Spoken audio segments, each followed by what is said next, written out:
Bonsoir les amis, bienvenue dans ce Café Hypnose Expérience. On va faire l'expérience d'une reconnexion à soi. Alors à tout de suite.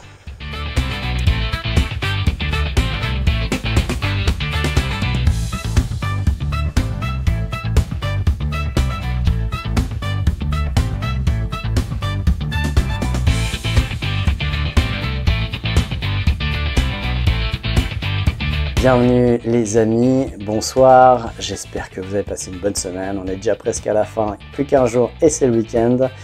Et puis j'espère que tout se passe bien dans votre vie, que vous êtes dans l'alignement des planètes, dans votre corps, l'alignement des chakras. On a vu que c'était pas toujours le cas pour bon nombre d'entre vous, alors si c'est pas le cas, eh bien c'est l'occasion justement de les réaligner quelque part à l'intérieur de soi, de se réaligner, de se retrouver son essence. Actualité, bientôt un livre qui va sortir, j'en ai parlé dans ma dernière vidéo, ça arrive tout ou bien, c'est le livre qui fait réfléchir, j'en parlerai quand j'aurai l'objet en main, ça ne saurait tarder. Ensuite, actualité, trouver son essence, c'est le 2 juillet, mercredi 2 juillet, on fait ça, c'est tout bientôt, donc si vous avez vraiment, si ces vidéos vous parlent, inscrivez-vous, c'est juste une journée, vous m'envoyez un mail et je vous donne les informations à info@centreaurora.ch. Marquez votre intérêt et puis du coup je vous envoie toutes les infos pour ce cours particulier. Vous le trouverez aussi en ligne, c'est une façon plus courte, plus directe, c'est sur centreaurora.ch et dans formation courte, trouver son essence. Voilà, et puis l'auto-hypnose, toujours le dernier week-end avant l'été, le 14 et 15 juin, le cours d'auto-hypnose pour apprendre à s'hypnotiser soi-même et à travailler avec cet outil pour sa santé, pour sa performance et pour la connaissance de soi. Voilà, dans ce préambule, vous avez pris le soin de vous installer confortablement, mais pas trop, pour pas vous endormir. Et puis, on va démarrer tout de suite. Prenez quelques bonnes respirations. Vous avez pris soin de débrancher toutes les distractions, toutes les interruptions possibles, distractions possibles. Voilà, juste pour être bien ces 15-20 prochaines minutes avec moi, tout en écoutant ma voix. Vous pouvez très bien vous reconnecter à vous-même tout en fermant les yeux. Voilà, et comme on l'a vu plein de fois, c'est que quand on ferme les paupières, on se coupe de ce qu'il y a à l'extérieur, mais ça nous permet de mettre la lumière à l'intérieur et de se reconnecter au vivant en soi. Alors tout en étant reconnecté au vivant en vous, de percevoir toute la vie intuitivement comme ça, sans avoir besoin d'imaginer quoi que ce soit, de savoir quoi que ce soit, juste de ressentir qu'il y a plein de choses qui se passent en vous, qui sont mécaniques, qui vous dépassent, qui font partie de vous parce que c'est en vous, et qui sont déclenchées par une partie de vous qu'on va appeler souvent inconscient, et qui maintient toute la vie en vous, qui maintient votre corps en vie, et qui vous maintient vous dans votre corps. D'ailleurs, c'est quoi ce vous dans votre corps? C'est la pensée, c'est le moi-je, l'identification. D'où ça vient ça? On pourrait se poser la question sans forcément avoir de réponse, ou avoir des réponses personnelles, individuelles. Et juste de se poser la question, parfois, j'ai dit qu'il y avait 2 filtres pour pouvoir se poser des questions utiles. Est-ce qu'il peut y avoir une réponse à la question que je me pose? Si oui, on passe le 2e filtre. La réponse que je peux obtenir peut me permettre de passer à l'action. Puis il y a des fois des questions qui ne passent pas le 1er filtre, c'est-à-dire on ne peut pas vraiment avoir de réponse. On peut avoir une réponse toute relative, subjective. Elles sont intéressantes ces questions-là de manière introspective pour ouvrir un espace à l'intérieur de soi. Qu'est-ce qu'il y a au-delà de l'univers? Je ne peux pas le savoir, puis la réponse que je peux avoir, elle ne va pas pouvoir me permettre de passer à l'action. Quoique, si je m'ouvre comme ça à quelque chose, à une hypothèse qui pourrait naître de l'intérieur de moi, ça pourrait me permettre de voir le monde différent. Et donc d'agir différemment dans ce monde que je vois maintenant différent. Donc il y a une réaction quand même. Il y a quelque chose qui passe, ce filtre-là aussi.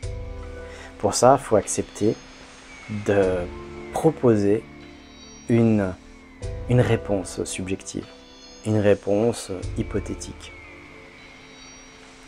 Alors rien que de se poser une question, il y a une partie de notre cerveau qui n'aime pas le vide et qui va tenter d'y répondre, même de manière subjective, même de manière aléatoire, même de manière approximative, parfois même tranchée dans ces approximations.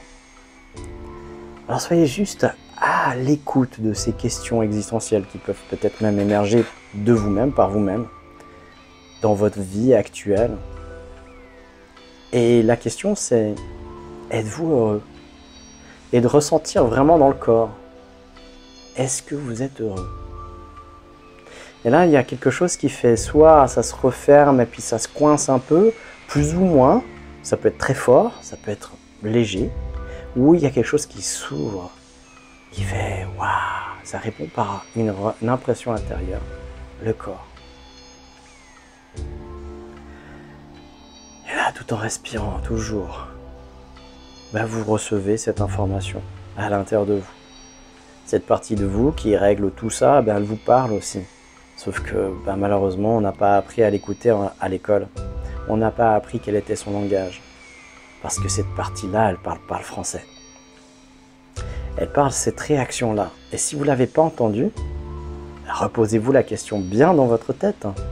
Est-ce que je suis heureux, heureuse? Et si vous vous posez bien la question, il y a une réponse immédiate du corps. Et si vous ne l'entendez pas, cette réponse, c'est aussi possible, c'est que vous êtes certainement très coupé de vous-même, de vos impressions intérieures, de votre ressenti intérieur. Alors, reconnectez-vous encore davantage. Ça ne va parfois pas se faire juste en une séance comme ça, dans une expérience comme ça, mais c'est quelque chose qu'il faudra peut-être amener au quotidien, le plus souvent possible.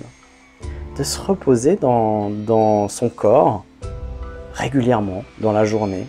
On peut se mettre une petite alarme, mais le mieux, parce que la petite alarme, elle va arriver dans des moments où on n'a pas l'occasion de faire vraiment, c'est d'y penser régulièrement.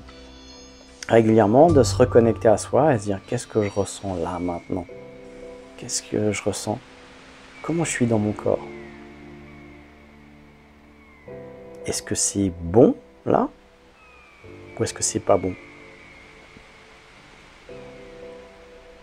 Et dans mon expérience d'accompagnement, je reçois beaucoup de gens qui sont coupés de leur corps, de leurs sensations, d'une richesse d'informations qui sont de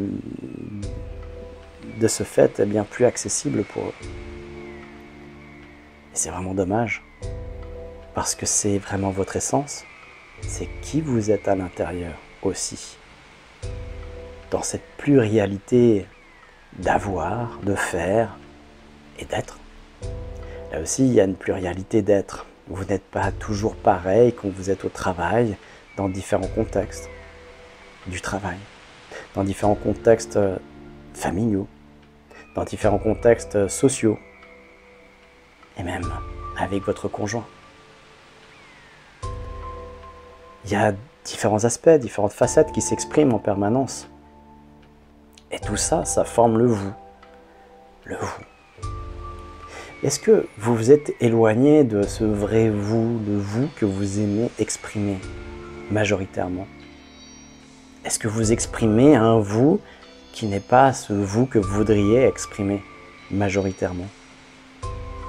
Parfois on s'éloigne, parfois on est dans la souffrance et puis on n'aimerait pas être dans cette souffrance. Parfois on fait souffrir et on n'aimerait pas faire souffrir. Et c'est comme si on n'avait pas le choix. Comme si ça s'était fait tout seul, comme si on n'en avait pas conscience tout à coup. On peut en reprendre conscience. Reprenez conscience de là où vous êtes dans votre vie, de là où vous êtes, dans ce que vous faites. Est-ce que ça correspond à ce que vous aimeriez être ou faire? Et là aussi, écoutez cette sensation intérieure qui va vous parler, la même qu'avant. Si ces réponses est oui, ça va s'ouvrir, ça va devenir plus ample, plus grand, plus vaste, plus doux. Et puis si la réponse est non, ça va comme se renfermer, se coincer, devenir plus sombre, plus lourd, quelque chose comme ça. Soyez attentif, attentive à ce qui se passe dans votre corps.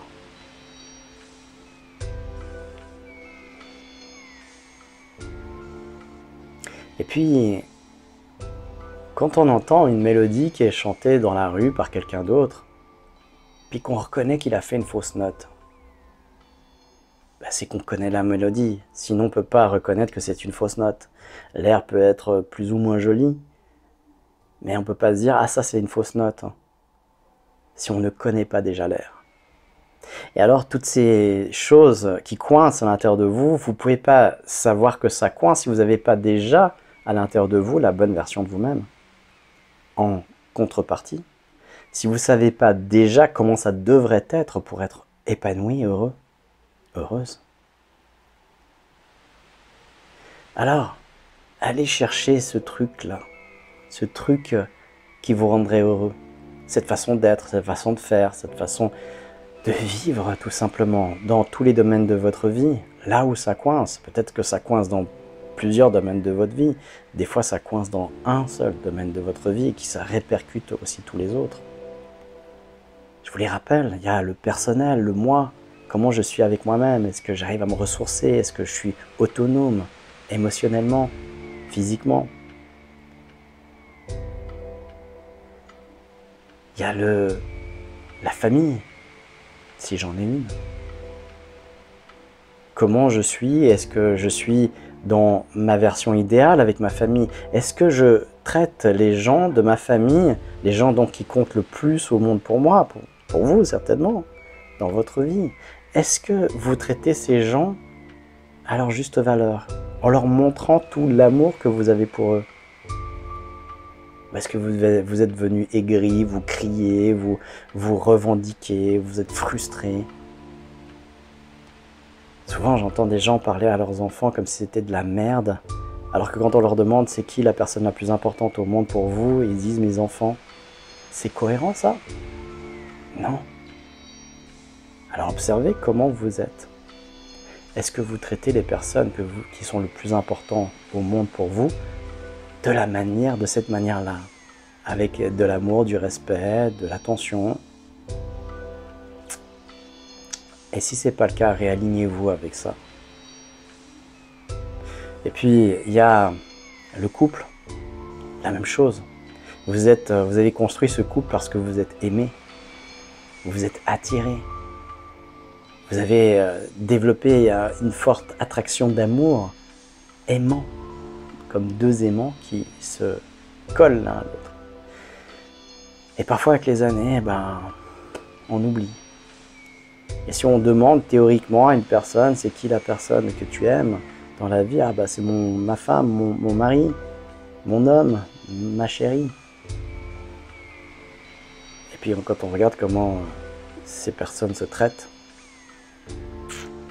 ça fait mal. Alors regardez comment vous pourriez être différente aussi, différent. Comment vous pourriez faire les choses, amener plus d'amour, d'injecter plus de cette essence aussi dans votre couple. Et puis il y a le travail. Le travail aussi, est-ce que vous êtes en adéquation avec ce que vous faites? Est-ce que vous aimez ce que vous faites? Qu'est-ce qui manque pour que vous soyez vraiment pleinement épanoui? D'autres personnes autour de vous? Un autre management? Ou un autre travail carrément? Un autre cadre? Et regardez pas où aller, mais regardez ce qui vous intéresserait. Comment ça devrait être pour que ce soit mieux. Puis après, il y a le social aussi, c'est-à-dire les amitiés. Comment est-ce que vous êtes heureux dans vos amitiés?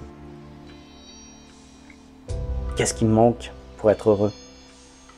Et regardez ce qu'il faudrait rajouter. Peut-être plus de présence. Peut-être plus d'écoute. Je sais pas. C'est vous qui savez ce qui vous manque. Et peut-être que c'est parfait aussi. Alors, soyez-en fiers si c'est parfait. Respirez ce bonheur, dégustez ça. Et puis, concentrez-vous là où ça en a besoin et comment vous pourriez être différent. Et voyez-vous agir différemment.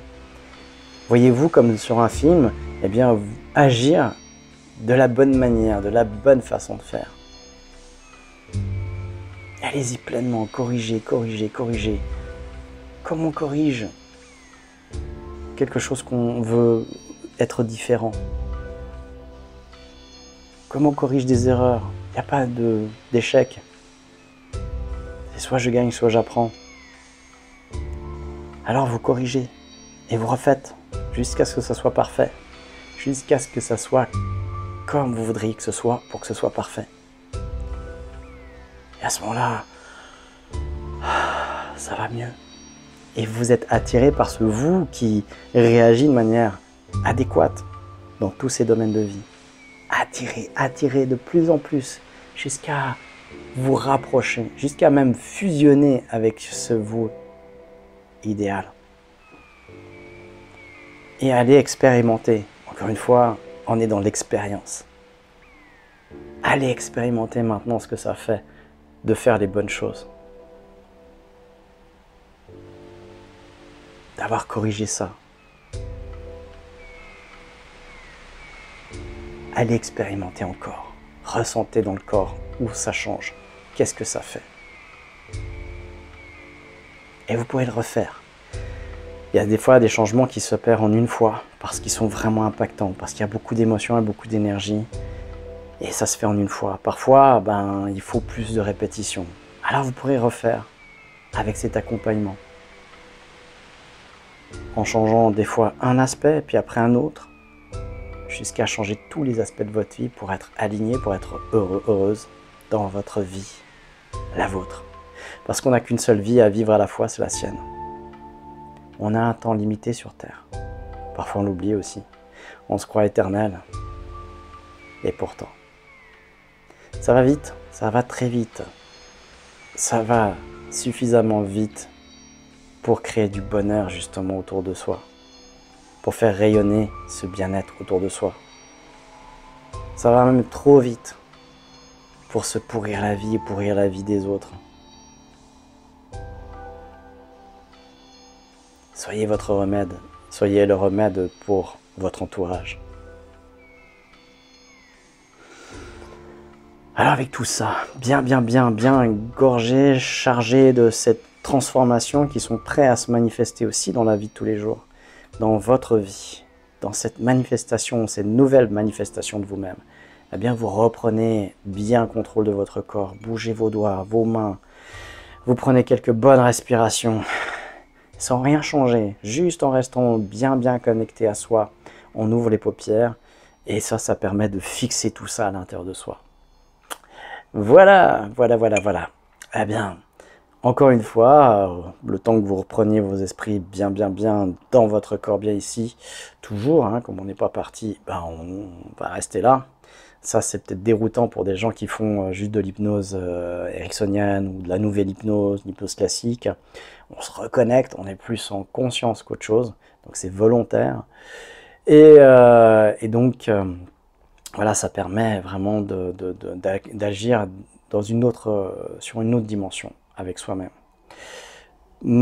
Partagez vos commentaires, vos remarques, vos questions, vos manifestations, voilà, ce que vous avez pris, compris, gagné, changé dans votre vie. C'est génial parce que c'est inspirant, ça peut inspirer d'autres personnes. Partagez, likez, ça nourrit aussi ces informations-là. Je sais que c'est beaucoup plus sympa de voir des chats se foutre dessus ou tomber ou faire des conneries.